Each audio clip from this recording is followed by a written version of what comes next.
First இந்த school environment எங்களுக்கு ரொம்ப பிடிச்சிருந்துச்சி. க்ளீன் அண்ட் நீட்டாக மெயின்டைன் பண்ணியிருந்தாங்க. எங்கள் பாப்பா வந்து ஃபஸ்ட்டு வந்தப்போ கை பிடிச்சி எழுதுறதுக்கே ரொம்ப யோசிச்சுட்டு இருந்தாங்க. இப்போ ஸ்கூலுக்கு வர்றதுக்கு ரொம்ப இன்ட்ரெஸ்டடாகவும் டெய்லி வந்து அவங்களோட ஹோம்ஒர்க்கை அவங்களே எழுதுகிற அளவுக்கு ட்ரெயின் பண்ணியிருக்காங்க. அப்புறம் நிறைய ஸ்லோகன்ஸ் எல்லாமே அவங்க டே டு டே லைஃப்பில் எப்படி இருக்கணுன்றதை வந்து அவங்க டெய்லி டீச் பண்ணுறாங்க. ஒவ்வொரு கிட்ஸையும் வந்து அவங்க இம்பார்ட்டன்ஸ் கொடுத்து என்ன அவங்களுக்கு ஒத்துக்கும் ஒத்துக்காது எப்படி ஏதாவது கேர் பண்ணணும் அப்படின்றதெல்லாம் அவங்க பார்த்து பண்ணுறாங்க. எங்களுக்கு இந்த ஸ்கூல் ரொம்ப பிடிச்சிருக்கு. நெக்ஸ்ட் இயரும் நாங்கள் பாப்பாவை இந்த ஸ்கூலில் தான் போட போகிறோம்.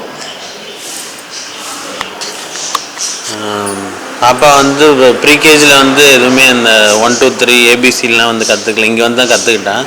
அதுமாரி ஸ்கூலில் வந்து இண்டிவிஜுவல் அட்டென்ஷன் கொடுத்து நல்லா டீச் பண்ணுறாங்க. எக்ஸ்ட்ரா கரிக்குலர் ஆக்டிவிட்டீஸும் வந்து சொல்லித்தராங்க. ஸோ ரொம்ப இந்த ஸ்கூல் எங்களுக்கு வந்து ரொம்ப பிடிச்சிருக்கு. நெக்ஸ்ட் இயரும் நாங்கள் வந்து பாப்பாவை இங்கே சேர்க்கறதுக்கு பிளான் பண்ணிகிட்ருக்கோம். தேங்க்யூ.